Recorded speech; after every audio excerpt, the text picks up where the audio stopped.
occupies 1/3 of our lives. We all do it, but still no one knows why. And if we don't get enough of it, it can be catastrophic. Tonight, on BBC One, we'll be revealing exclusively what keeps Britain awake at night, explaining why a good night's sleep is so important, and we'll give you a practical guide to improve the quality of your sleep. This is the definitive guide on how to sleep better.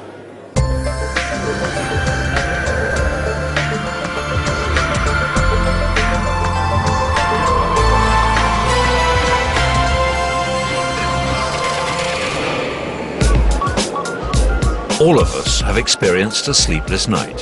It can affect anyone, from very young toddlers to elderly pensioners. But just what is it that turns a good night bad? We invited 100 self-professed poor sleepers to join us here for a series of tests and experiments. If you didn't sleep, if you did live like you'd like to live, you would conk out. The results of these tests will help us build up a personalised sleep plan for each of the volunteers with real tips and advice to help them sleep better. Also tonight, we'll be investigating some of the nation's most common sleep complaints. Last year, our researchers travelled the length and breadth of Britain to find out what really keeps us awake at night. And tonight, we'll be revealing the results of one of the UK's most comprehensive sleep surveys ever. And based on the findings, we've picked 6 of our 100 studio volunteers whose sleep problems are some of the most common in Britain. We'll meet Janet, whose 70 decibel snoring has kept her apart from her husband for 9 years. Caroline, a bed-loving flight attendant. Have a good pair of shoes and a good bed, because if you're not in one, you're in the other. Les, a milkman who's just joined the night shift. All I really want to do is go back to bed. Leanne, who just can't unwind at bedtime. How much spare time do you have? For myself? Yes. None? None. Long-term insomniac Doug. I think this is going to be one of what I call my bad nights. And every parent's nightmare, the screaming toddler who just won't go to sleep. And with the help of the UK's leading sleep experts, Professor Jim Horn, Dr. Melissa Hack and Professor Colin Espy, we'll be providing treatments for all our volunteers that you too can apply at home. All that still to come. So, if you want to get the most out of how to sleep better, here's how. During the programme, you'll be able to work out your very own sleep profile using a pen and paper. Or, if you're a digital viewer, press red now, and your set-top box will do the work for you. It's free, and you'll get added personalised information throughout the programme, specifically relating to your own results.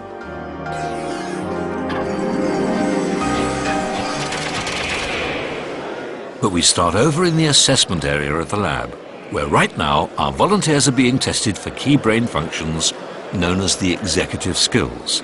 These cover everything from concentration to reaction times and memory. Right, Janet, I'd like you to remember as many things as you can in the next 60 seconds and write them down for me. This virtual conveyor belt and the face recognition tests measure short and long-term recall. The card sorter generates a score for brain processing speed. All right, Les, on this test we want to look at 2 things, your peripheral vision and also your ability to track an object on the screen. And the driving simulator rates complex decision-making skills. Sleep researchers have found that it's these executive skills that are the first to go when we don't get enough sleep. Because they're vital to everything we do, just one sleepless night can have serious consequences. I used to do a job where I was driving about 1,300 miles a week. Didn't even realise that I had fallen asleep at a wheel until we hit the curb. You'd be going down the motorway and you'd think, I can't actually remember the last 2 or 3 seconds. At one point I must have slept because I was on the hard shoulder completely. And so after that I decided time to stop and have a nap. Have you ever fallen asleep at the wheel? You might not even be aware that you did. 1 in 5 motor accidents in the UK are attributed to people driving when tired. Tonight, John will die in his sleep. He's warm, comfortable, and has his family by his side.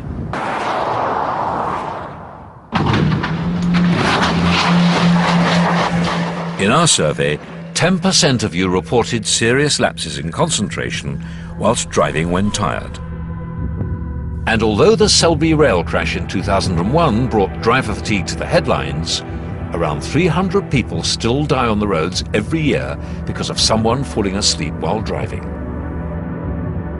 Sleep researchers make a distinction between how tired you are and how prone you are to fall asleep, simply known as your sleepiness rating. And they found that you're twice as likely to be killed or seriously injured in a crash when a driver is sleepy. To gauge just how sleepy our studio volunteers are, we're putting them through 2 scientifically recognized tests. This sleep pod measures how long it takes the volunteers to nod off. The quicker it takes, the more sleepy they are. And we're also getting them to fill out the Epworth test, which allows them to measure their own sleepiness levels. You'll be able to do this yourself in a minute. Let's go. Right. The volunteers are being rigged to an EEG, an electroencephalogram, that measures their brainwaves to capture the moment when they fall asleep. Once the sleep pod door goes down, it'll be completely dark. It'll just be a question of time before our volunteers nod off. In these controlled surroundings, most of the volunteers here today are falling asleep in 10 minutes or less. But being able to nod off in laboratory conditions like this doesn't guarantee that you'll sleep well at night. In fact, the speed at which they nod off is a clear indicator that these volunteers are actually sleep deprived. If I'm tired, I'll just nod. Once I'm comfortable, I shut my eyes and I'm asleep. Oh, I can sleep on a clothesline.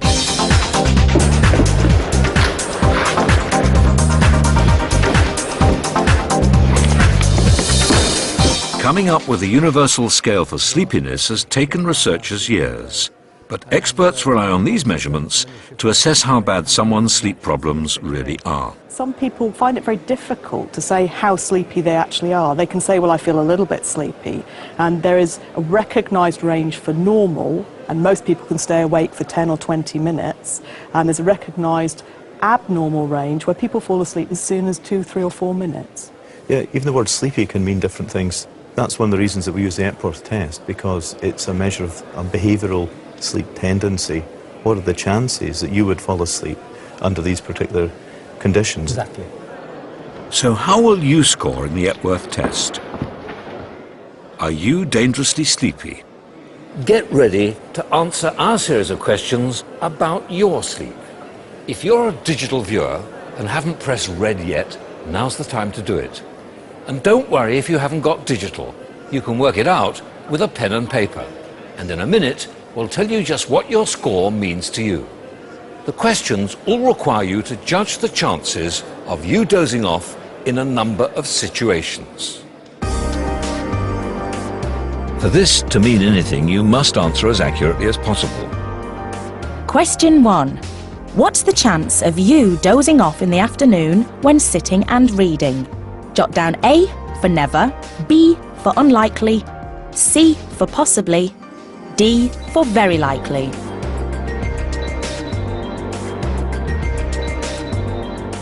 Question 2. What are the chances of dozing whilst watching TV?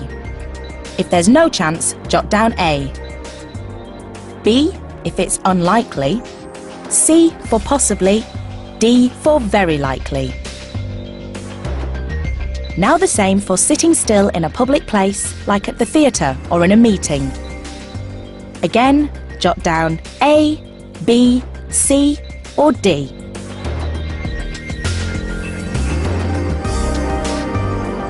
And finally, in this section, question 4. Note down the chance of dozing off if you're a passenger in a car for an hour without a break. Is it A, B, C or D?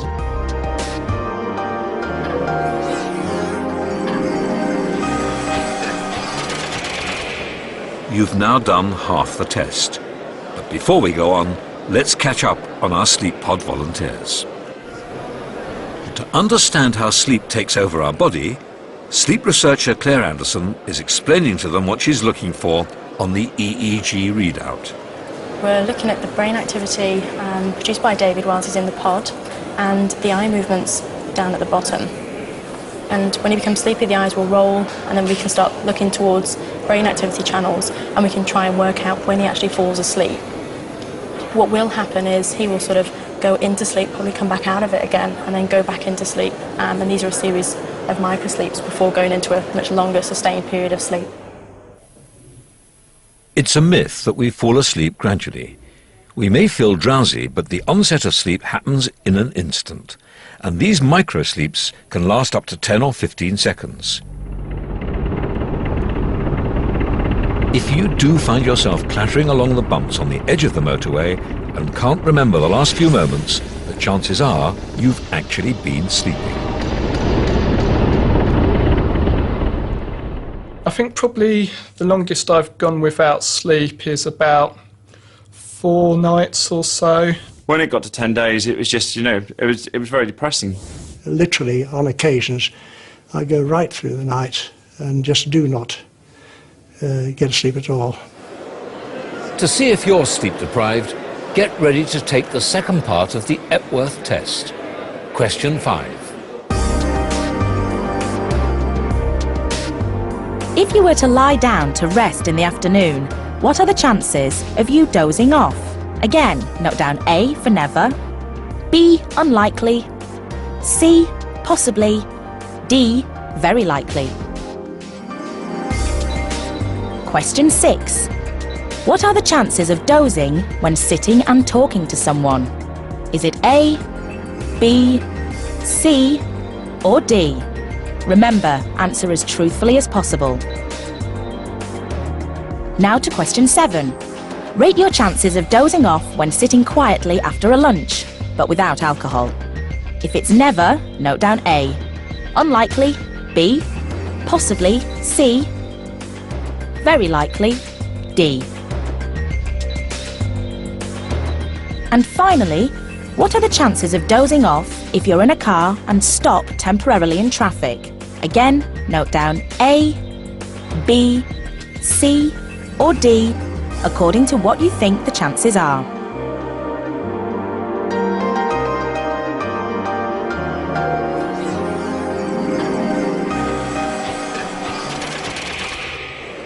So now you've completed all 8 questions, we can calculate your score. If you've been noting down your answers as you go along, you now need to do a bit of quick maths. Ignore all your A answers and then score yourself 1 point for every B, 2 for every C, and 3 points for every D. Add those scores together and you've got your Epworth rating. And in the meantime, I'll explain what those ratings mean. The test is often a good indicator of how well you're sleeping when you do go to bed. The lower the score, the better the quality of your sleep, and the more alert you should be during the day. A score of 9 or less means that you're well rested.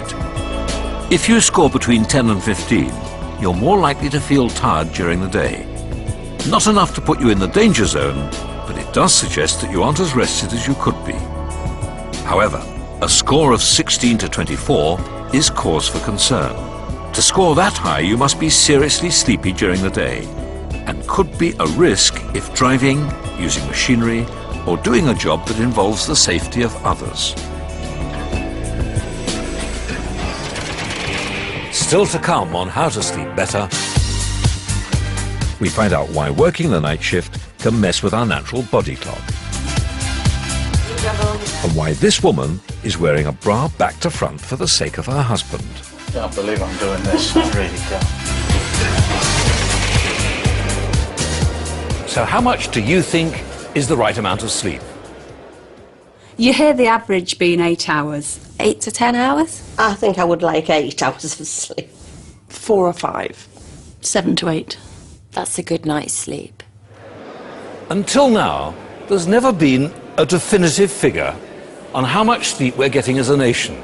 But tonight we can reveal that the average duration for adult sleep in Britain is 7 hours and 2 minutes. Research into sleep really only kicked off in the 1950s and 1960s, but our survey suggests we're surviving on less sleep than ever before. But is that necessarily a problem?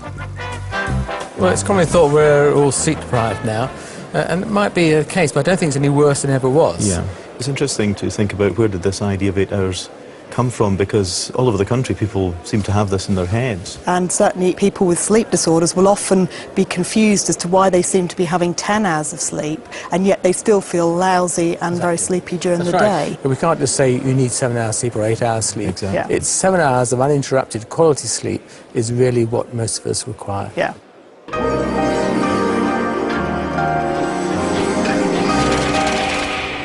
So what's important is not just the quantity of your sleep, but the quality of your sleep time. At what time of the day do you feel at your best? Between 5 and 9.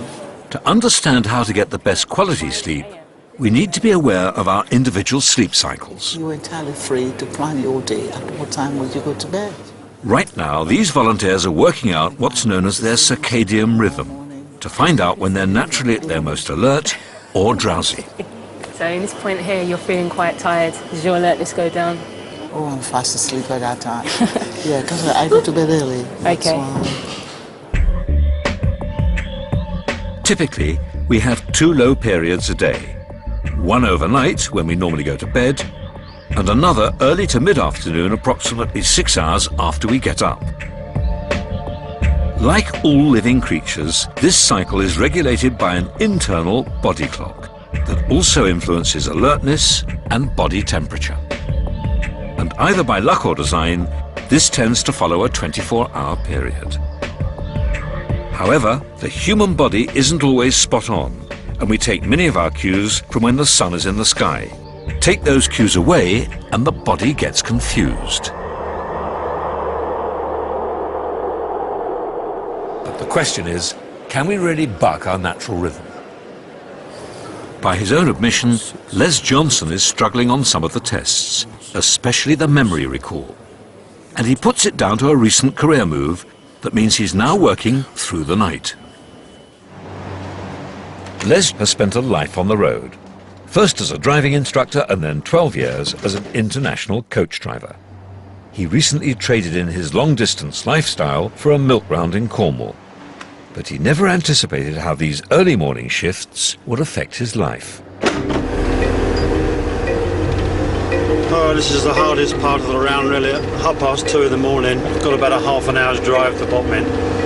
And this is where you've got to try and wake yourself up, get your brain into gear.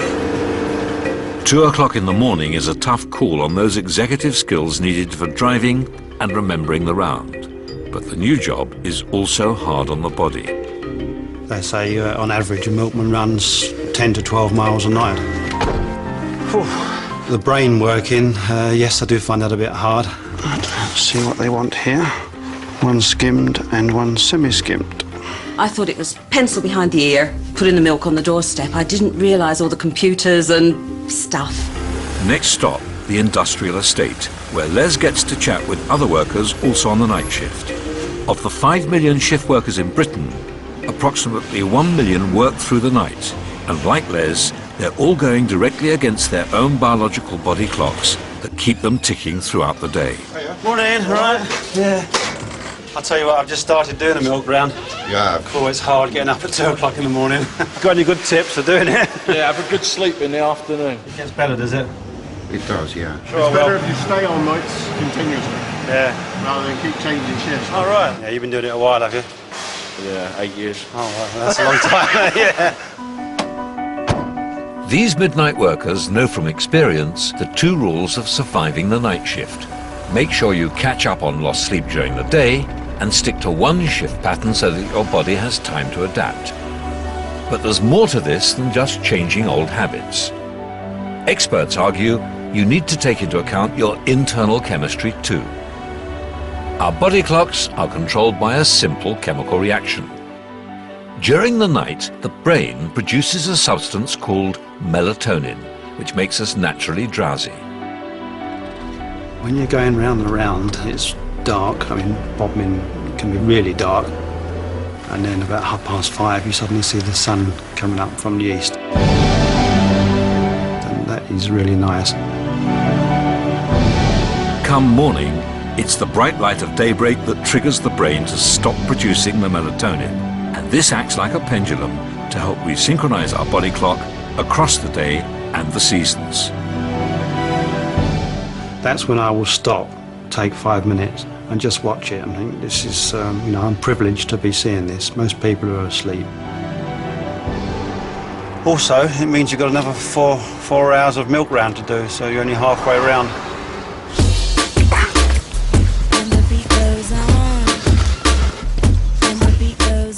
Sleep experts recommend a mid-afternoon nap or siesta if you're losing sleep, but that doesn't suit everyone.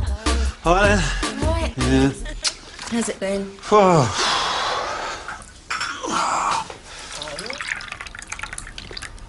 you going to go to bed or? Don't know. Have a cup of tea. Yeah. And then see how I feel then. Les prefers to go to bed early rather than nap during the day. The trouble is, when he turns in at 8 p.m, he ends up reading, and still only gets a few hours kip. Sometimes I seem to have got past the point where I can go to sleep, and then I'm awake on and off then till 2 o'clock.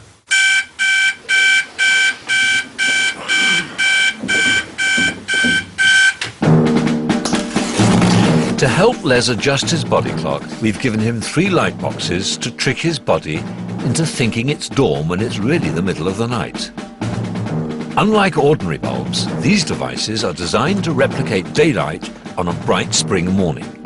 The catch is, Les also has to tell his body it's nighttime earlier by wearing sunglasses from late afternoon. Darkness to counteract all that light. It can never be a complete substitute, but some experts think light therapy may help to make night shifts more bearable. It's 1 o'clock Friday morning. All I really want to do is go back to bed, curl up to go to sleep, but I've switched on a special light in the kitchen, so I'll go and see if that can wake me up a bit.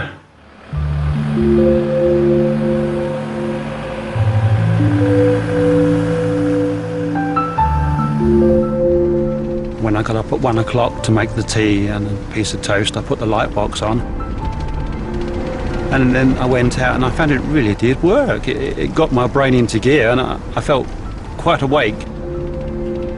Although the light boxes seem to be helping keep Les awake at night, he's still struggling. To sustain this routine, he needs to get enough sleep during the day, and that means changing the sleeping habits of a lifetime. Most of the milkmen have said to me, you hit a brick wall. I think I've just hit that brick wall. But I'm hoping as I get more used to the job that that'll get better. But yes, it is difficult.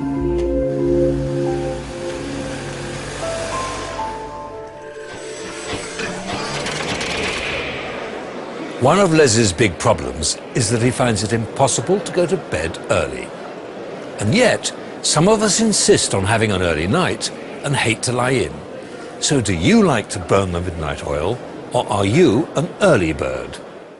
I think I'm a morning person. Definitely morning. I'm very much a morning person. I'm definitely an evening person. Evening. Oh, nighttime. I'm an owl. Definitely an evening person. I love nights. Evening person, definitely. I don't know. The truth is that some of us are naturally morning people and others are definitely predisposed to going to bed late. Scientifically, about 1 in 5 adults are true owls or larks, and in many cases it seems to be something they've inherited genetically. At what time of day do you feel at your best? I would say between 11 and 5. Our studio volunteers have been asked to complete a detailed questionnaire to find out their circadian bias. In other words, whether they prefer mornings or evenings. If you were entirely free to plan your day, at what time would you get up? And we're going to match that to their DNA. And Scarlett, you consider yourself to be an owl, yeah? You do, you think? For the last 2 years, Dr. Simon Archer has been investigating how the human body clock is governed by our genetics, and is now focusing on one particular gene. By comparing thousands of DNA results, he believes he can now identify the particular gene pattern that typifies an extreme owl or a lark. So Scarlett, the buccal swab has got a little foam tip at the end. As part of his research, Simon has agreed to test the poorer sleepers amongst our volunteers to see if there's any mismatch between what they say they are and what their DNA results are suggesting. Okay, that's lovely, Scarlett, thank you. And the results aren't all in line with what our volunteers are expecting. Are you surprised? How does that fit in with your I was sure that I'd have a clear-cut morning person. But in actual fact, Jane, you come out as a lark, and Mark, you come out as an owl. So you didn't expect to come out as an evening person from the questionnaire? I expected to be a morning person. Yeah. But it's Les, our early morning milkman, who's in for the biggest surprise. He's convinced he must be a morning person. So I would predict that from the analysis that we have here, if I knew nothing about you, and I was just basing my analysis on your DNA, if I had to bet, I would say, well, Les is probably an evening type person. But you consider yourself to be a morning type person? Yes, I am. Les has got some thinking to do, and we'll find out what his radical solution is later on. Now, whilst that process gets underway, here's a shortened version of the test to help you find out your own circadian bias. Question 1. Based on knowing when you're at your best, what time would you get up if you were entirely free to plan your day? Note down A if it's between 5 a.m. and 6:30 in the morning. B if it's between 6:30 and 7:45 a.m. C between 7:45 and 9:45 a.m. D for 9:45 to 11 a.m. E between 11 a.m. and midday. Now question 2. When would you go to bed if you were entirely free to plan your day? Choose A for 8 p.m. to 9 p.m, B for 9 to 10:15 p.m, C for 10:15 p.m. to 12:30 a.m, D for 12:30 a.m. to 1:45 a.m, or E if it's between 1:45 to 3 a.m. Question 3. At what time of the day do you generally feel at your best? Is it A, between 5 and 9 in the morning, B, from 9 a.m. to 11 a.m, C if it's between 11 a.m. and 5 p.m, D if you feel best between 5 p.m. and 10 p.m, or E if it's from 10 p.m. to midnight? And finally, question 4. Do you consider yourself to be a morning or an evening type of person? Note A for morning, B for more morning than evening, C if you can't tell, D for more evening than morning, E if you're definitely an evening person. If you're working this out on paper, you now need to assign points for every letter. For every A, give yourself 5 points, 4 for a B, 3 for a C, 2 for every D, and 1 for an E. Add up your score and then check the chart to see if you're an owl or a lark. According to the Horn-Osberg test, a score of 4 to 8 means you're a definite night owl. About 10% of us fall into this category, and they're the life and soul of any late-night party. Scoring 9 or 10 out of 20 would suggest you're a moderate owl, still favouring the evening hours. Owls are often better at coping with changes to their sleep patterns. 11 to 13 means you're an intermediate.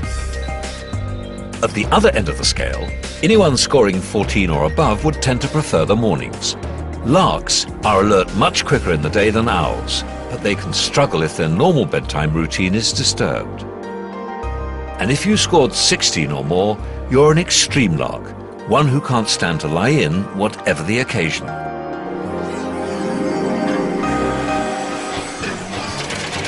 Still to come on how to sleep better, There's a digital radio. Find out why your bedroom could be keeping you awake at night. There's all sorts of cameras and bits and bobs. How all work and no play is making Leanne's bedtime a misery. And why this man thinks Caroline needs to improve her sleep hygiene. I mean, this is your cell, and the idea is really to transform it, if you possibly can, into somewhere which is a bit more of a sanctuary for you.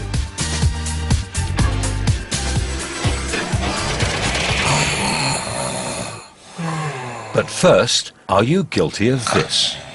If so, you're one of an estimated 15 million people in the UK who snore. Not only are you likely to suffer from poor sleep yourself, but the chances are it's making your bed partner miserable as well. I sleep on my own in one bedroom. Gwen and the girls sleep in their own separate bedrooms, the opposite side of the house. You don't expect your wife to come out with those sort of noises. If it was me, I wouldn't be surprised. The place shakes. And it does snore. And the only time I snore, he tells me, is when I've had a drink, don't you? Yeah. Though we know the house doesn't shake, but sometimes the curtains move, don't they? Yeah. The fact that I'm, I would say, an exceedingly loud snorer was a detrimental factor in our relationship and contributed to the fact that we are now divorced. Few of us can deny that sharing a bedroom, a flat, or even a house with a snorer can be a living nightmare. None of us like to admit it, but we've all probably been caught grunting at some point in our lives, and it's an embarrassment we don't like to confess. And yet the statistics we do have are staggering. 37% of us acknowledge snoring at least a couple of nights a week, and that's only those who admit it.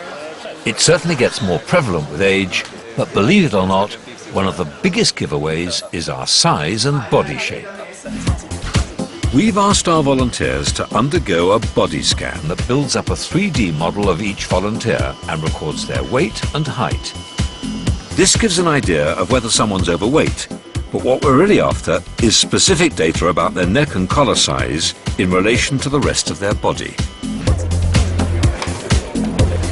People with short, wide necks are most prone to snoring because the muscles around their air pipe can't prevent the fat around it compressing it when they're asleep. That's where older men tend to put on the extra pounds. So you can take a look at your scan. It takes a while. As a rule of thumb, any man with a collar size of 16.5 inches or more is likely to snore. Now it's started. Yeah. And it's going to measure approximately 100 different measurements. Okay, there it is. Oh. And it's approximately 21 inches. 21 inches. Yeah. It's a lot bigger than I thought. I've been shopping for 18-inch size. Oh, yes. Yeah. I can actually remember waking up in mid-snore, sort of and it's like, what's going on? And Gwen's like, oh, you're snoring again. And it got to the stage where we're waking up in the morning and we're losing temper with each other because you've not had a proper night's sleep. You're arguing all the time. You're not at your best. Men also tend to snore more than women because men have thinner air pipes. But as we get older and the muscle tone deteriorates, both men and women become big contenders on the snoring front. Just take a seat. Janet Welby volunteered to take part in our experiment to find out why she's always tired and doesn't seem to get any quality sleep at night. But her family have complaints of their own, and it seems it's all related to her snoring. Approximately 20.5 inches. The neck? Yeah, the neck. That's bigger than mine. That's not very nice. Oh, it's being evil. The Welby family live in a quiet cul-de-sac near Middlesbrough, but something is disturbing the peace. The some nights it's absolutely terrible. The noise is incredible. It's a trauma going to bed now. Yes. No, that's sort of Janet's level. That's Janet's level of noise, something like that. And I mean, imagine sleeping with that. For 9 years, the whole family have suffered. We say that my mum's snoring makes the roof rattle. We wouldn't be surprised if the neighbours could hear it because it really is ridiculously loud.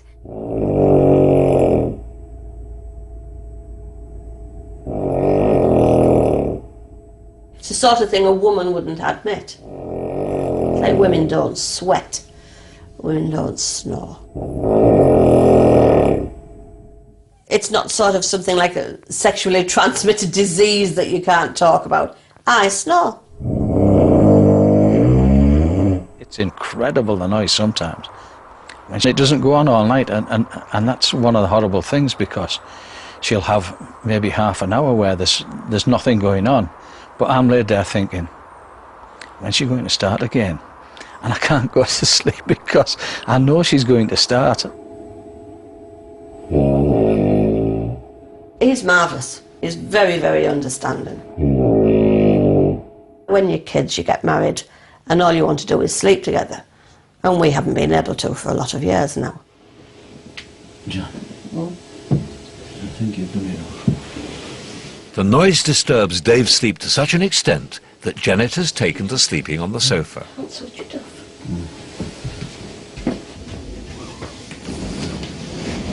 Sharing a room has become such a problem that even their holidays are being ruined.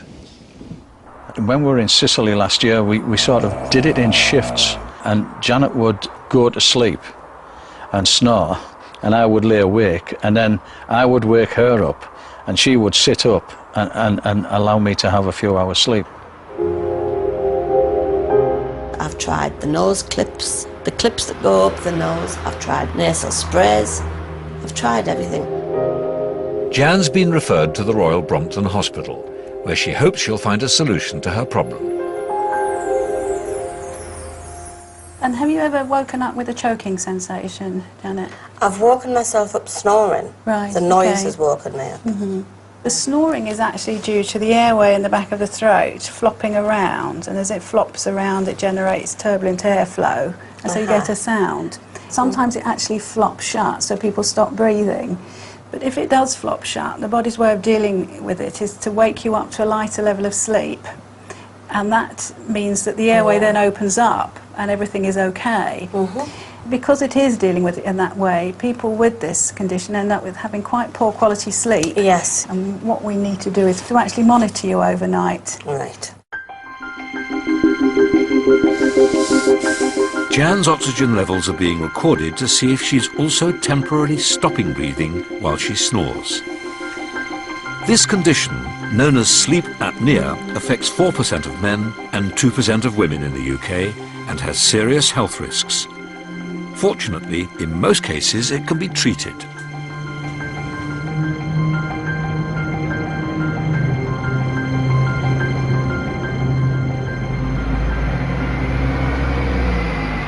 Firstly, this is your snoring, and you snored for over 280 minutes, so an awful lot of the night, so your husband is quite right. And you can see what was happening during that period where there was the small variation in your oxygen level, is that you were breathing more gently. And they weren't actually the apneas, the stopping breathing, you were just under breathing, the airway was partially obstructed. Right. So we would conclude from this that yes, the snoring is there. There are a small number of these episodes of erratic breathing, but no moderate or severe sleep apnea. Luckily, Jan's erratic breathing is not life-threatening. To stop snoring, she's been given a number of methods to keep her airways clear. The first is, don't lie on your back. You grab hold of them. I can remember when I used to struggle to get them off you. I can't believe I'm doing this, I really can't. I won't ask you how I look. No. Things have definitely changed. Thank God bless. Thank God bless. Let's give it a try. Day one after my incident with wearing the bra on the back with tennis balls in. Very, very uncomfortable. I can understand why people don't snore when they wear it, because they can't sleep. Every time you move over, you've got these two great lumps sticking in your back. No, don't like that, not at all. The second, but longer-term solution is for Jan to lose weight. Shedding excess fat around her neck will stop extra pressure being put on the airways. Let's have a look through your fridge and your cupboards, Zach. Be gentle with me. She's being helped to exercise and diet by Kane, a personal fitness instructor.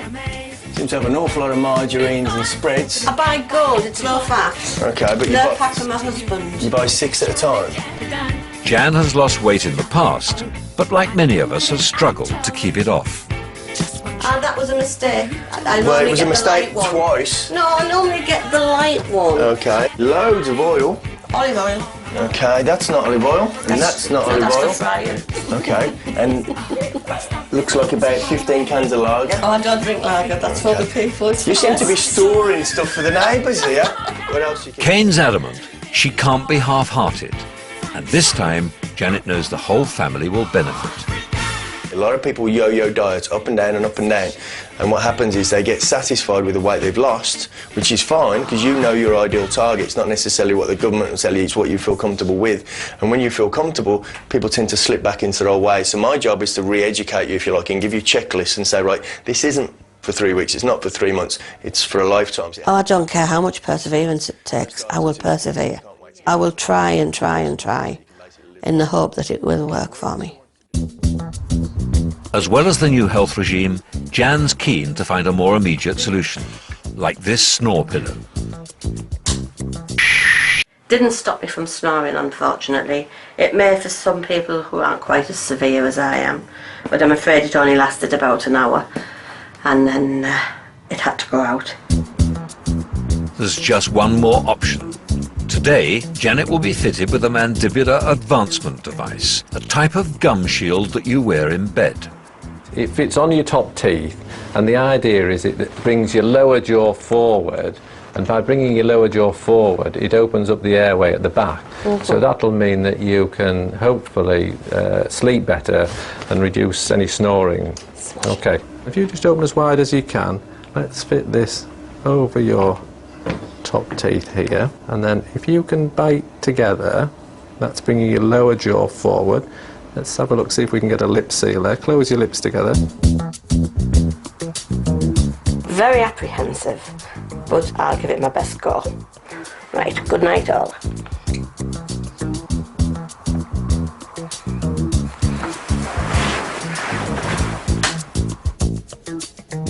But will this simple little device make any difference?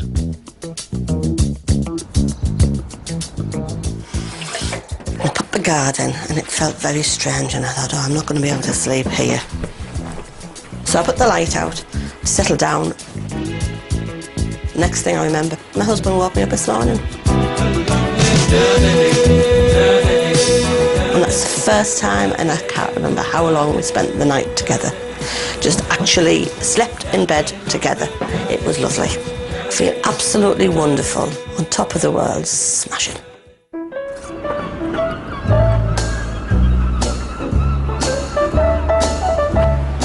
Encouraged by the first test and already £5 lighter, Janet and Dave are spending a weekend at the seaside. Snore-free sleep we've had 3 nights, and it's absolutely lovely. I can't wait to spend a fortnight doing it instead of sleeping in shifts, or Janet sleeping in a chair, or me in the bath, or something like that. Let there be cuckoos. I was quite convinced we were just going to be stuck like this for the rest of our lives. But first of all, please let there be love. So the good news is, in 99% of all cases, snoring can be treated.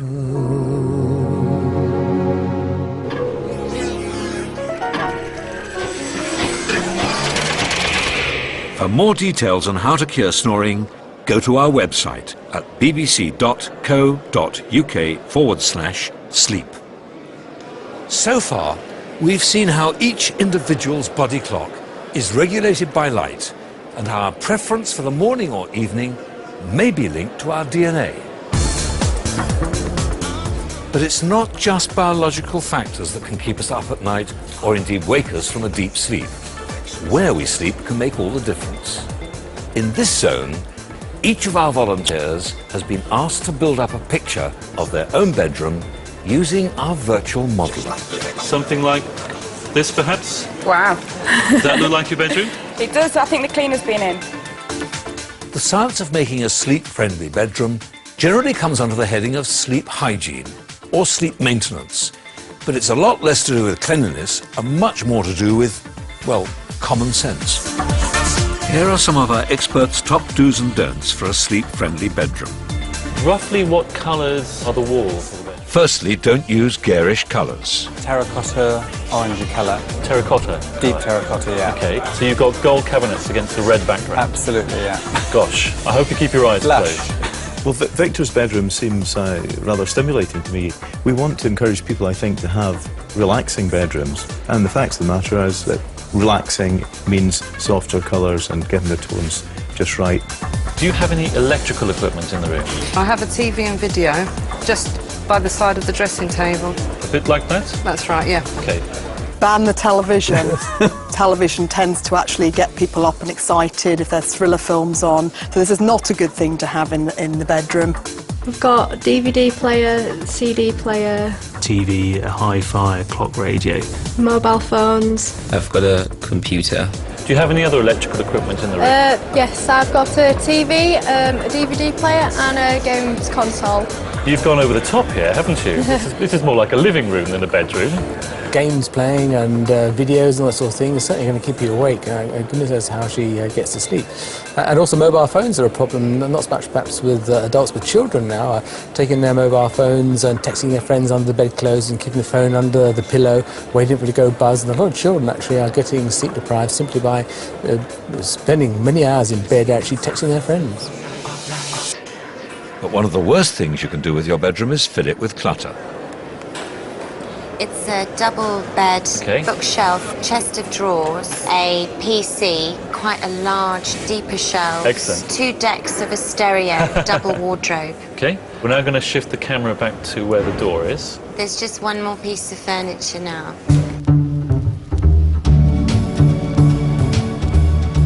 Caroline Farthing should know the importance of having a good bedroom.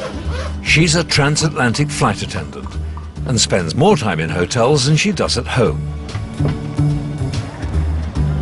With millions of us taking to the skies each year, crossing time zones is becoming more and more common, and so is the jet lag.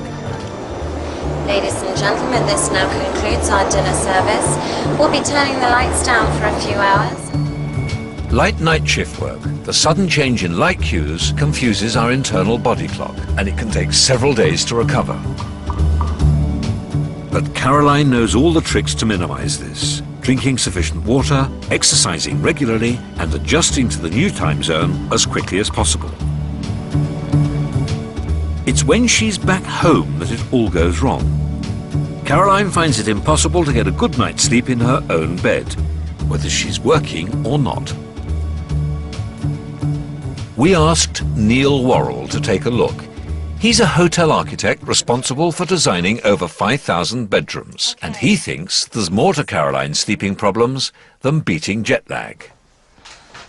So do you sleep in here or not? Oh yeah, I mean I sleep in here, but not that well. Well, we design a lot of hotel bedrooms, and this is a sort of typical problem. There may be an extreme version. Yeah. Got a big block of shelves with your Very computer on and your hi-fi. You've got your window, and the window is a real problem. I mean, that's a bright day out there, and it's very dark. You'd never know. And the spikes are horrendous. And you've got your open shelves, which is probably not the best use of space, actually. And again, it sort of tends to dominate the room. And then finally, we've got the light bulb up here, which is your little cell light. You've got your picture on the wall which shows you where you'd like to be on the beach. I mean, Yes. this is your cell, and the idea is really to transform it, if you possibly can, into somewhere which is a bit more of a sanctuary for you. I brought along some things to show you, so they're in here. But how realistic is this for a room only 4 by 3 meters and containing all Caroline's worldly possessions?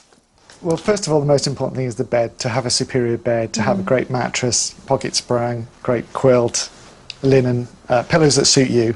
Apart from the bed, which is obviously the prime thing, you want to get the environmental factors right. You want to get the sound in the room. You want a quiet room. You don't want to be disturbed. You want the temperature and the air to be okay for you. And then finally, you've got the light in the room. Clear demarcation of space is also essential. Keep everything in this side of the room very low. Yes. So this is your sanctuary end. That's your storage end. Yes. So that's the keep it as simple as you possibly Yes, it certainly seems like it's getting closer to my ideal bedroom. We can add the light, we can put the shears in, we can make it much more comfortable and relaxing and dreamy, if you like. Yes. So, as Caroline heads off to the other side of the pond and back, Neil's got just one day to convert her chaos and clutter into hotel calm. Will a simple bedroom makeover be enough to help Caroline sleep better? This is your cell, and the idea is really to transform it into somewhere which is a bit more of a sanctuary.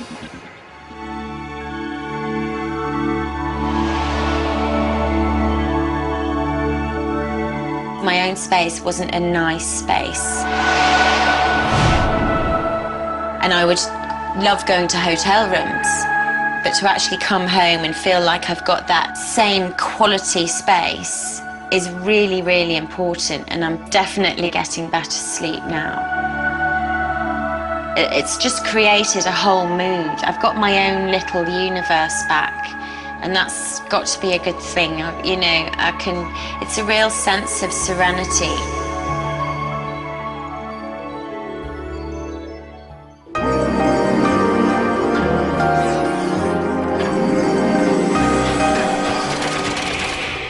Whilst Caroline's new bedroom has created a sanctuary to sleep, there are other external factors you can't always control.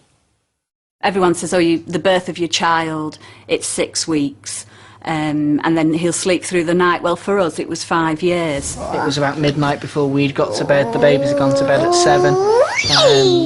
So we'd got to bed at midnight, and then they were awake every hour after midnight, so 1 o'clock, 2 o'clock, 3 o'clock.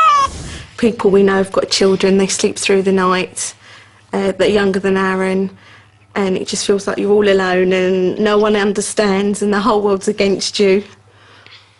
The cause of this couple's sleepiness is one of the most common in Britain.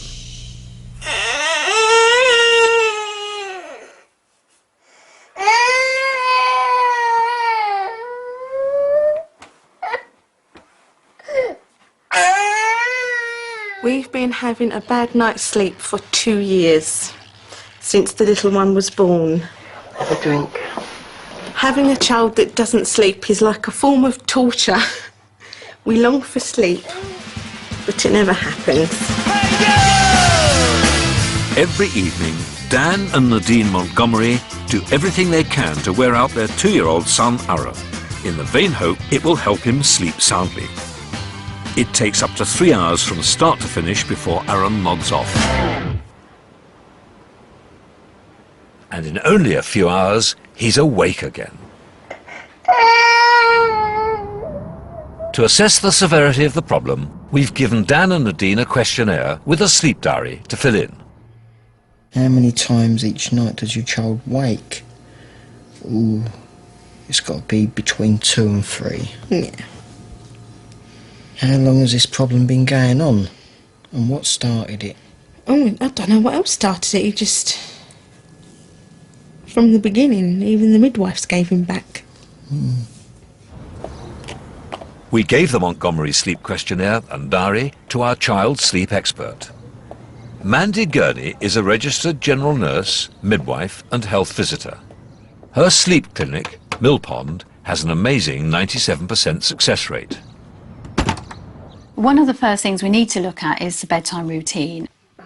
We need to look at how he winds down for bed. If we can keep his interest in sort of 1 or 2 quiet activities, you've got much more chance of keeping the whole thing under control. Another part of it is what he's using to get himself to sleep at the moment. And from what you've told me, I think there's 3 main elements there. One is he has his bottle at some point in his bedtime routine. He also has some music as he goes to sleep. And he also has you in the room with him as he's falling asleep. And those are the 3 elements that he currently associates with sleep. Aaron has learnt to rely on all 3 of these familiar comforts at bedtime.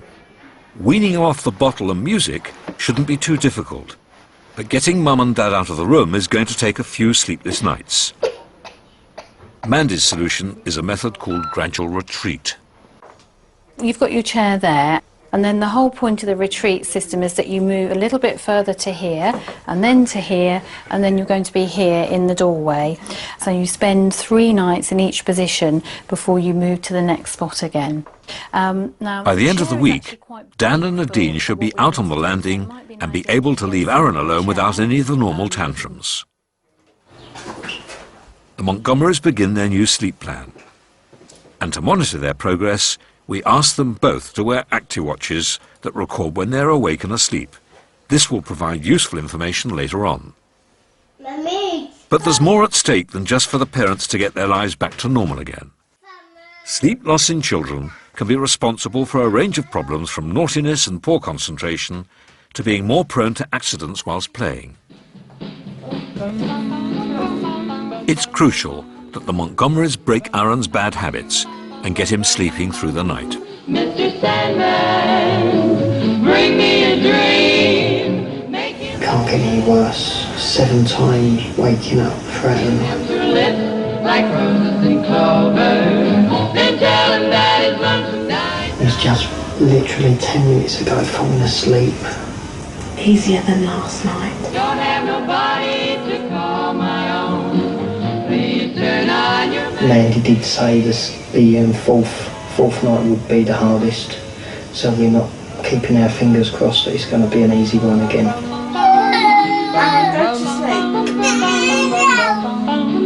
Mr. Sandman. Tuesday, the miracle happened. He slept through the night. First time ever. Couldn't believe it. Woke up at 5:45 this morning, I did, in a panic. He hadn't woke us up, so I prodded him to make sure he was okay.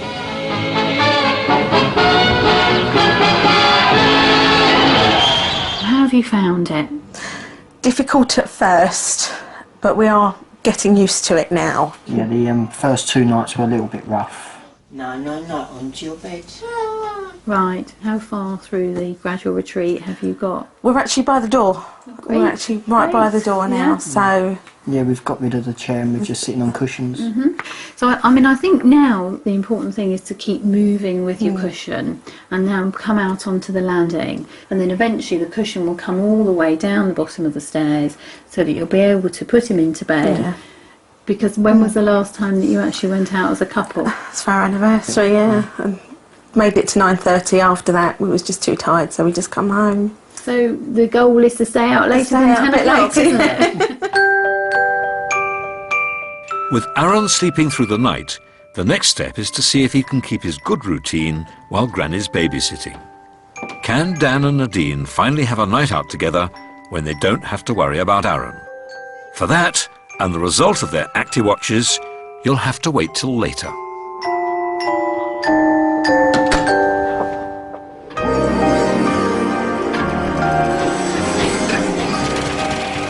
Still to come on how to sleep better, we meet the long-term insomniac coming to terms with 25 years of sleepless nights. I can't help feeling that somewhere in your mind you have connected the act of sleeping with something very negative. And we test our volunteers before and after their sleep plans to see if their lives really have improved now that they know how to sleep better. The curse of the modern age is that we have more free time and money than ever before, but our lives are becoming increasingly complicated. Getting our work-life balance right is difficult at the best of times, but daily pressures are having a huge effect on how we sleep. So what time would you normally go to sleep and wake up on a normal day? Here we're asking our volunteers to really analyse how they allocate their time. So how important to you is working? There's a scale between not at all important or extremely important. Extremely important. And sleeping, do you see that as a big thing for you?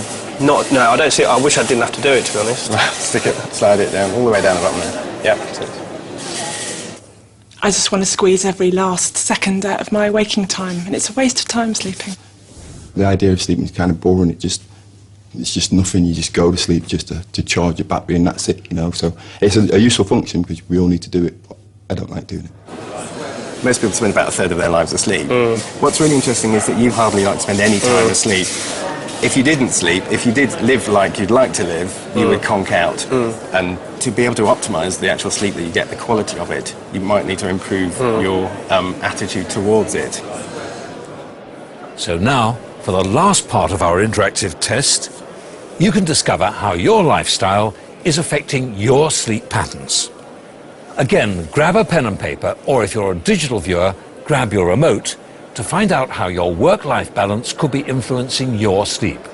Once again, be as truthful as possible to really get the most out of the test. Here's question 1.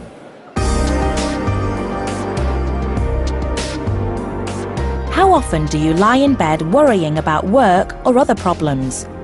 Jot down A, for every day, B, at least 3 or 4 times a week, C, for once or twice a week, or D, for very rarely or never. Question 2. How often do you go out drinking? Again, jot down A, for every day, B, at least 3 or 4 times a week, C, once or twice a week, D, very rarely or never. Now question 3. Same answers, but this time, how often do you work or study late into the evening? Is it A, B, C, or D? Mark yourself according to what you actually do, not what you'd like to be doing. Question 4. How often do you stay up late, telling yourself you'll catch up on sleep another day? Again, jot down the answer that best sums you up. And finally, how often do you exercise close to when you go to bed? Note A, B, C, or D if you work out 2 or 3 hours before bedtime.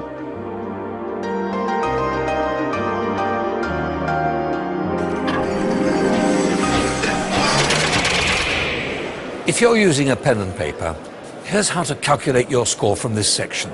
For every A, score yourself 8 points. For every B, 6 points. 2 for every C, and nothing for a D. Tot up the total, and I'll explain what the scores mean shortly. In the meantime, meet Leanne Kinchin. For her, maintaining a healthy balance between sleep and work is easier said than done, particularly when trying to hold down a job and bring up a family. The main issue for me is not being able to go to sleep. When I have the opportunity to go to bed, to get a good night's sleep, I cannot switch off. My brain is just completely going wild at night, and I find with the television on or doing a crossword that will hopefully switch it off, but that tends to take about 3 hours to wind down. And here we are, 3:30 in the morning.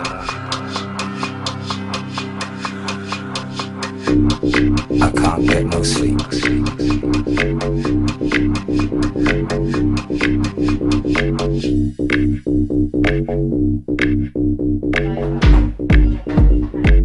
I've had 4 hours sleep in the last 35 hours. Yeah. What do you want then? I think I finally dropped off at 6 o'clock in the morning. Something else? For Leanne, there just aren't enough hours in the day. Like many working couples, she and her husband, Mark, juggle looking after the kids around their jobs. Don't eat that one. Okay, I'm not looking. Because they both work for the police force, they can alternate their shifts around the girls, but it's taking its toll on Leanne. Leanne's job answering emergency calls isn't exactly stress-free. And then there's the school run, washing and putting the kids to bed. Circus we need to think about, perhaps a fashion show we need to think And about. just when you'd think she'd be happy to put her feet up, she's holding a meeting for the local charity she helps to run. Stress is Leanne's middle name. And not surprisingly, it's stopping her sleeping. My brain was racing and just couldn't go to sleep. I think all in all, I think I've been awake now. My brain won't even compute it anymore. I would suggest that I've been awake, or I've had 4 hours sleep in the last 35 hours. You haven't spilt it, or you have? I don't have breakfast. I forget to go to the loo because I'm too busy and I don't stop. It all has to be done now. So I don't get a lot of me time. The only time that I do get is when I'm sneaking off for a little nap. Emma, have you drunk your tea? How much spare time do you have a day or a week? We've sent local stress therapist Bonnie Lloyd to see what can be done. Spare time? Yeah. For myself? Yes. None? And in Leanne's hectic schedule, there's no time to waste. I think we're going to change some of that. Okay. First point, water. I need you to be drinking 2 litres of water a day, and when you go out, to take a small bottle of water with you. Yeah. Now, the stress issues, there are certain things that we can do. We can talk about meditation. There are some stress relieving techniques that I can go through with you. As for the spare time, we're going to replan your day. I want you to be in a position where you have some time for yourself so that then you don't have to resort to sleeping to wind down. Yeah, I agree. So what we're going to do is we're going to use time zoning. So we're going to take everything that you need to do throughout the day and just set out zones for it. So you're going to spend X amount of time doing this that you need to do. Yeah. But it's going to be quite a strict time. We're going to find a way to give you the time to do all of it and have some me time. Okay. Which is important. To see if Bonnie's advice is working, we've asked Leanne to take regular cortisol tests. This is a hormone which increases when the body's under pressure, and it'll give us some measure of her stress levels. Session is the first thing. You need to... The first task of another busy week is running a police union roadshow. But can Leanne stick to Bonnie's instructions? As dehydration itself can stress the body, it's important to keep up daily fluid intake. I'm feeling less tired, whether that's the water. Have you drank your water, Mummy? What, today? Yeah. Actually, you'll be really pleased to know, girlies, I drank 1 whole bottle today at the roadshow. Bonnie's also found a way for Leanne to clear her head of busy thoughts before she tries to get to sleep. Every time something comes in my brain, I've written it down in the book, and as soon as I've written it down, it's out of my head. But it's worked. I haven't laid there for several hours trying to go to sleep, because every time I've put something down, it's got out of my brain and I can move on to the next thing, or eventually nothing, and go to sleep. So I'm really pleased with that. I tried my hypnotherapy tape last night. Although I managed to get to the end, I managed to sleep straight away as soon as I turned it off, so I'm pretty pleased. I'm starting to realise what are the issues in my hectic life and addressing them. It's been a bit of a tough wake-up call, learning all the different things, but I feel like I'm achieving something. Mummy's home! So I'm really chuffed. Oh, thank you! Boy, boy. Back at home, the strict new time regime continues. Did you sleep all right last night? I did all right. I listened to my hypnosis tape last night. But yeah, it's all right. You didn't come downstairs at all? Didn't come downstairs at all? No, not at all. Straight to sleep. What I would normally do would be go on the internet, wouldn't I? And check my emails, but I'm not allowed to because it's not in my email zone. So by scheduling her life better, Leanne also now has some dedicated time to spend on herself. I'm going to spend some time tonight on me. I'm going to paint my nails. I'm going to go and have a nice relaxing bath with my candles. Happy that I will go straight to bed. I find that I can get up in the morning now and do breakfast and get them ready and do the jobs. I'm going to bed because I want to go to sleep, and you know, I'm actually lying there half an hour later and I'm asleep. Mummy gets up in the mornings now and she doesn't go to sleep on the sofas anymore. Oh, right, he's button! Mummy goes and gets our breakfast and our cup of tea without going to be grumpy. Whee! Mummy gives me lots of kisses and big hugs. Simple things like time management, drinking water, and giving herself enough time to relax are working. Who's this? We'll be checking Leanne's stress levels again at the end of the programme to see if there's been any lasting change. So, is your lifestyle affecting your sleep? Let's find out by looking at your scores from the work-life balance test. If you score between 0 and 9, then you've got your priorities about right, the equivalent of an active work life with sufficient rest. 10 to 19 represents a reasonable work-life balance, although you probably need to re-evaluate your priorities. But once you're in the region of 20 to 28, your sleep is definitely taking second place to other aspects of your life. Look at the areas where you scored the highest to see if you could make a change. And finally, if, like Leanne, you're scoring over 28, then you have a serious imbalance between your lifestyle and your need to rest. You should seriously consider what you can give up to allow more time to unwind. And if you answered that you regularly exercise in the evenings, that's also something to watch out for. If you work out too close to bedtime, increasing your metabolism means your brain will be overactive just when it needs to slow down. From an early age, we're inundated with information about why exercise and a healthy diet are essential for daily survival, but we never hear why they're important for our sleep. The truth is, very few of us consider that what we put in our body during the day affects what happens at night. Here in the yellow zone, we've constructed a mini cash till to give each volunteer a printout of what they're putting in their bodies day to day. What would your normal breakfast be? Would it be cereal, toast, yogurt, cooked breakfast or fruit? Coffee. Coffee? Just coffee? Yes. No food? No. Okay, fine. Well, I think most people know that coffee contains caffeine, but it's important, of course, that we recognise that other things also contain caffeine, not least tea, chocolate, and quite a number of soft fizzy drinks. Cola drinks, I'm drinking on average 6 litres a day. If I don't have caffeine, I'll just have a splitting headache. Strong coffee. 12, 13, 14 cups a day. But I have been cutting down. I've been aware of it and I've been cutting down. Most of us know from experience that if you're high on caffeine, it's very difficult to get to sleep. But less well known are the other foods that might be keeping us awake. Would it be cooked meal, takeaway, salad platter, pizza?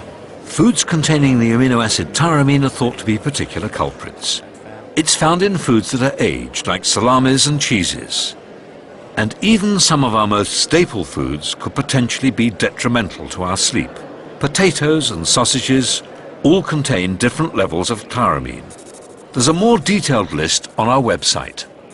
So then during the day, do you snack on things? Do you snack on fruits during the day? But it's not just food. I do have a few of those, though. Little nicotine sticks? Yes. Okay, then yes, I smoke. Caroline smokes cigarettes and nicotine acts as a stimulant, so this is expected to make her sleep quality poor. But the point is, if she's smoking a large number of cigarettes during the day, then during the night she will actually have poor quality sleep because she's developing a craving for nicotine. And what about dietary supplements? Things like ginkgo biloba, ginseng, guarana, ginger. Yes, a scan there. People take dietary supplements because they're trying to look after their health, but some of these supplements actually contain stimulants, and some substances that people take to help them diet actually contain caffeine. Now, do you drink milky drinks or milk? Milk. And is there any truth in the old tradition of a milky bedtime drink? But you Just drink milk. milk. Okay, we'll Just scan milk. there. I'm afraid there's no evidence that milky drinks actually have a sleep-inducing quality. There's a substance called tryptophan in milk. Some people think somehow it gets into your brain and helps you sleep, but the quantity is so small and it would take hours for it to get into the brain anyway. So there's no need to actually take specifically milky drinks to help you go to sleep. They're just a great comfort.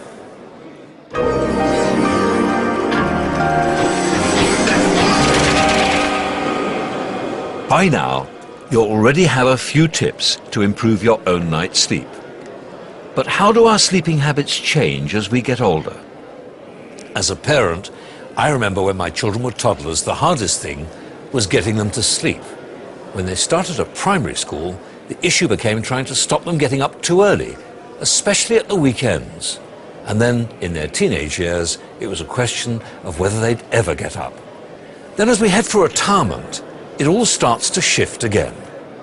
What's really interesting is, do older people have less sleep? And if you have a look at this graph... One of the most common sleep complaints amongst the over 50s is long-term insomnia.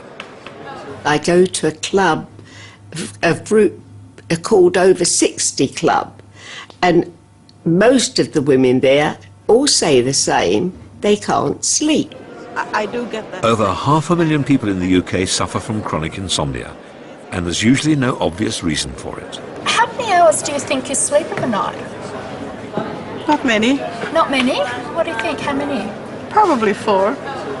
There's just no pattern, really. Some I call a good night, which is maybe 3 hours, 3.5 hours, or a bad night, which is half an hour or nothing. Literally, on occasions, I go right through the night and just do not get to sleep at all. Doug Joss is a typical chronic insomniac. He hasn't slept properly for the last 25 years.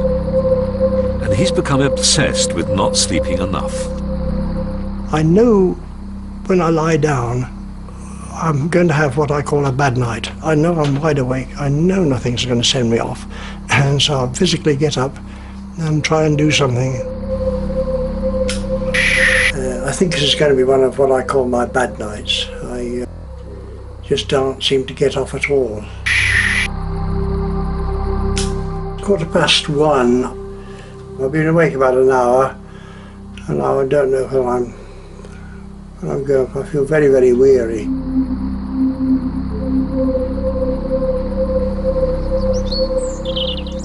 Had a very bad night last night, still going strong at 4 o'clock.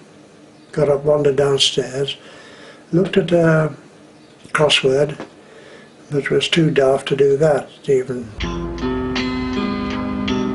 Doug has got himself into a vicious cycle. The more he worries about his sleep, the less sleep he gets. It's a classic sign of long-term insomnia. So we're sending Doug to London to meet clinical psychologist Elizabeth Robson. I have obviously a rough idea of why you are here, but it would help if you could perhaps tell me yourself in your own words. It's been going on for, I think, about 25 years now. Is that exactly 25 years since you... No, that's a guess. And did anything happen at the time? Not that I can recall. Okay. What would be a good night's sleep? I've been asked this before, and I'd love 5 hours. You would love to have 5 I'd hours love to have uninterrupted sleep? Uninterrupted sleep. Okay. Yeah.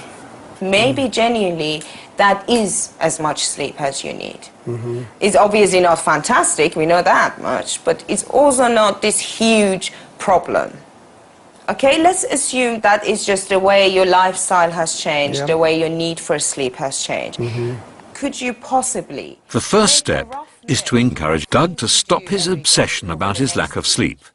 Elizabeth is recommending Doug keeps a sleep diary to assess exactly how much he's sleeping. That way, he should hopefully stop worrying about how much sleep he is or isn't getting. So what I'm going to ask you, next time you can't sleep... And she's also encouraging him to minimize the amount of time he stays in bed awake, and to go to a different room if he can't sleep. You remove yourself. Your bedroom is for sleeping. Doug's agreed to give it a try, and to come back in 2 weeks for another session. But Elizabeth isn't convinced he thinks it's worth the effort. I very much had the impression that he was rather resistant, skeptical, very much seeing this as yet another thing that he's going to try. And I think that very much came across in the first session.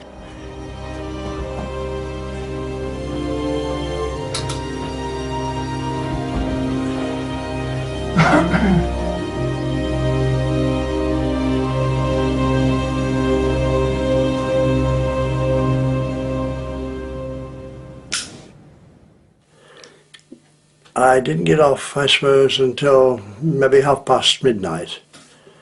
And then since then I seem to have dreamt a lot.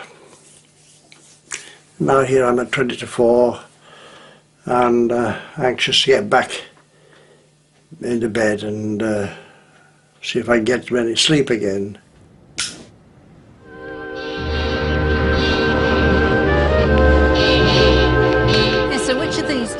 Doug's a very busy 83-year-old.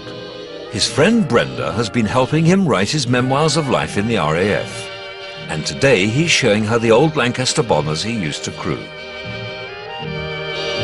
Doug's career continued in the RAF long after the war. He and his late wife had 2 sons, one of whom now lives in Canada. But until now, he's been scared to visit because he's convinced he'd be too tired to cope with a long journey. As Doug heads into London again, Elizabeth has a hunch that his sleep problems have more to do with his past than he thinks.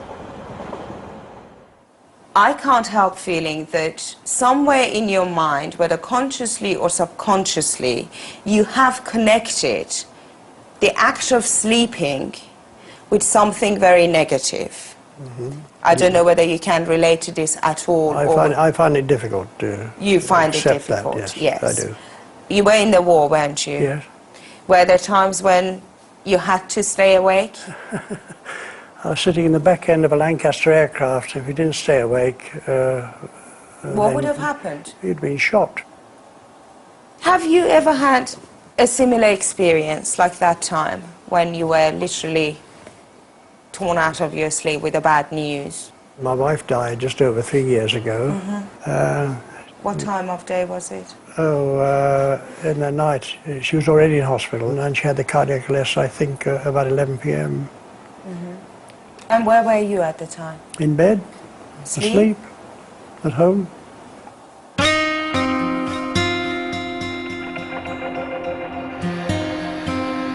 Although Doug disagrees with Elizabeth about the relevance of delving into his past, he's prepared to give the sleep plan a proper go. He's been keeping a careful note of his sleep time, and he can see that it's genuinely improving. And the more relaxed he becomes, the better he sleeps. I was in bed, my head down, just about 9, I think, and had one of the best night's sleep I've had for a long time. I've kept my notes, my written diary as well, and it's quite surprising when I do that to find that I'm getting a little bit more sleep in when I time it than I thought I was. I didn't really think that after all this time, 25, 30 years, you could give me any help at all, but I'm changing around a bit. So we have started to see some changes. Because it seems out of 7 days, you had really only 2 bad nights. Yeah. Which is amazing. One very bad. Yeah. I followed your advice too rigidly. I stayed awake until 5:30 in the morning, and that was just... I think what, as I explained last time, is really about not so much about forcing yourself to stay awake, but more about the fact not obsessing about falling asleep. Yes. Yeah, but it seems that at the second occasion you did it very well. You just rested, as you've written here. Well, I'm very pleased with that. What about you? Thank you, so am I. I had to be woken this morning, which is refreshing. Excellent. No, I haven't done that for a long, long time. Come fly with me, let's fly. Having made real improvements in his sleeping, Doug is considering doing things that just weren't possible before. The daunting aspect of going to Canada is considerably reduced. It would be nice to go, so I better really have a look to see whether the bank balance will allow me to go.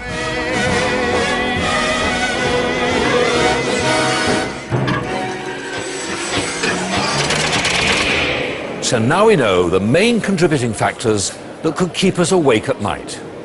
Our biology, where we go to bed, our state of mind before bedtime, and our hectic lives all have a huge impact on the quantity and quality of our sleep. All 100 volunteers have now received their personal sleep plan to help them fix their individual sleep problems. And as we've seen, some of them have had a head start putting these into action, and they've already noticed some real improvement in the quality of their lives.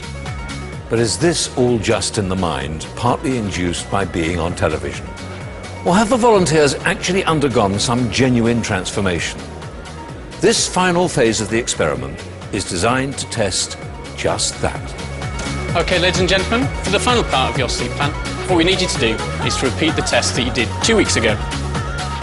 By comparing those brain functions known as the executive skills with the results from a fortnight ago, we can assess if they've made any tangible improvements. Well, your results have actually now been verified, and we are able to tell you exactly how much you've improved. So we're going to start with Leanne. Leanne's time zoning and relaxation techniques seem to have helped her memory. She's now sleeping longer than before, and the daily results of her cortisol tests suggest she's coping much better with the stress. Next we come to Caroline, and in Caroline's case, her bedroom is actually the problem in her life. Caroline's new bedroom sanctuary has helped her sleep better, and her long-term recall is a lot better too. But what about Janet and Dave? We've managed to treat Janet's snoring now, and both of them have actually benefited a great deal. Janet's dental brace undoubtedly helped her and her husband Dave sleep together for the first time in 9 years. But there are improvements to her mental faculties too. Janet scored much higher on the card sorter and driving simulator tests. As did Doug, who's been struggling with insomnia for 25 years. And inevitably this was affecting his quality of life, as we saw from his score 2 weeks ago. And although the first few days were quite tricky, just recently we've had a bit of a breakthrough. A fortnight of therapy saw Doug's concentration skills improve considerably. Next we come to Nadine, Danny and Aaron. After 2 weeks of gradual retreat from Aaron's bedroom, Dan and Nadine are certainly much more rested. In fact, Nadine's ActiWatch results show she's more than halved the amount of time she's needlessly awake in bed. And they've also managed to have that evening they promised themselves without being called home to look after Aaron. Mum said no problem, put his head on the pillow, gone. And last but not least, we come to Les. Now with Les, it's actually a bit difficult to analyse his results. Remember Les, the Bodmin milkman who struggled to get up for work when it was pitch black? Although his scores have rocketed, unfortunately we've had to disqualify him for breaking the rules. I've been into work today and handed in my notice to finish up at the end of the week. So at the moment that's the end of work in the night. So bye-bye. There we go. Les's momentous decision to give up the night shift means he's no longer having problems sleeping and makes our scoring null and void. That's good. He's now planning early retirement in sunny Spain.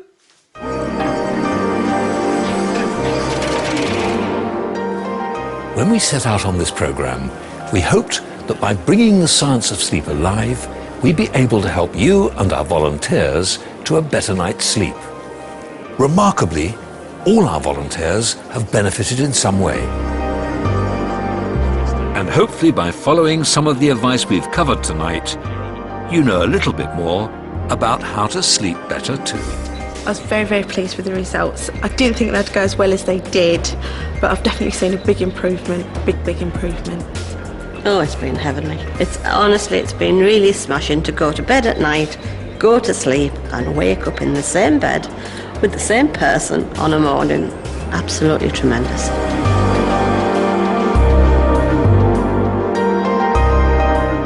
If you want any more information on anything we've featured tonight, or get your own online profile specifically tailored to your sleep problems, then log on. You can test your executive skills to see how your own reaction times are affected by lack of sleep and get personalised tips and advice to sleep better, all at bbc.co.uk/sleep. And if you'd like to talk to someone in confidence, please call the BBC Action Line on 08000 566 065. That's 08000 566 065. Lines are open 7 a.m. till midnight.